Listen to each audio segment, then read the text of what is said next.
ओम शांति।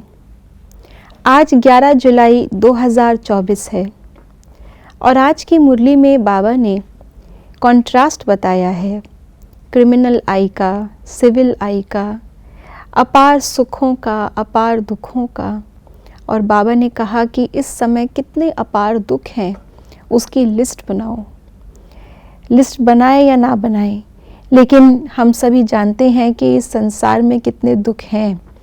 हम ज्ञानी आत्माएं तो लिस्ट बना भी सकती हैं और बाबा ने होमवर्क दिया है तो अवश्य बनाएंगे, लेकिन अज्ञानी आत्माओं को तो दुख की डेफिनेशन भी नहीं पता, सुख की डेफिनेशन भी नहीं पता।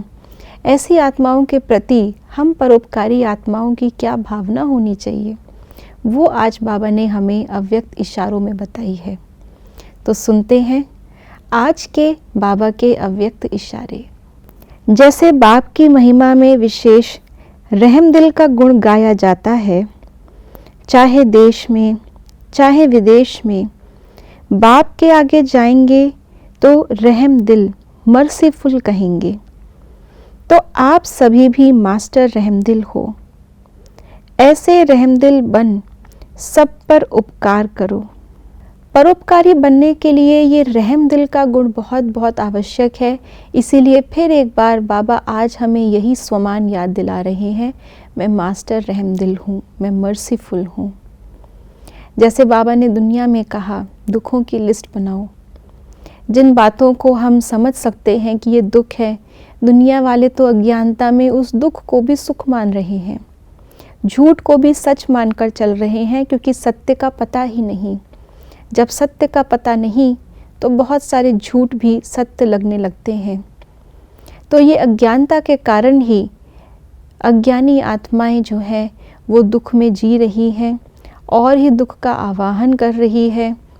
दुख को भी सुख समझ करके उसमें और फंसती जा रही है। ऐसी आत्माएं अगर आपके सामने आएंगी तो क्या लेकर के आएंगी? उनसे हम सुख की उम्मीद कैसे कर सकते हैं? उनको तो सुख का पूरा पता भी नहीं। बाबा ने कितनी बार हमें स्मृति दिलाई है कि जो सुख हम आत्माओं ने प्राप्त किया सतयुग में, त्रेता युग में, उसकी तो कल्पना भी मनुष्य नहीं कर सकते।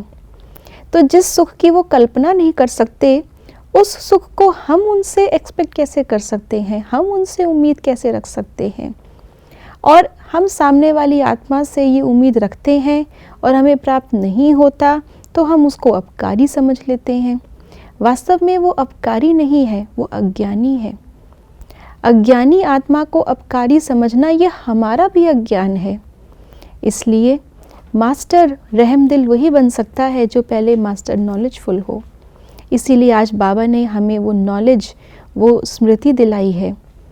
इसलिए अपने अपार सुखों की स्मृति में जब रहेंगे और ये समझेंगे कि इस दुख की दुनिया को ही तो मुझे सुख की दुनिया में परिवर्तन करना है, तो इस दुनिया से सुख की उम्मीद हमारी नहीं रहेगी और ही इस दुनिया में जो दुख में गोते खा रही हैं आत्माएं, उनके प्रति रहम दृष्टि से हम सुख क्या होता है उनको भी बता सकेंगे, अनुभव करा सकेंगे और उनको भी वहाँ ले चलने के लिए प्रेरित कर सकेंगे। ओम शांति।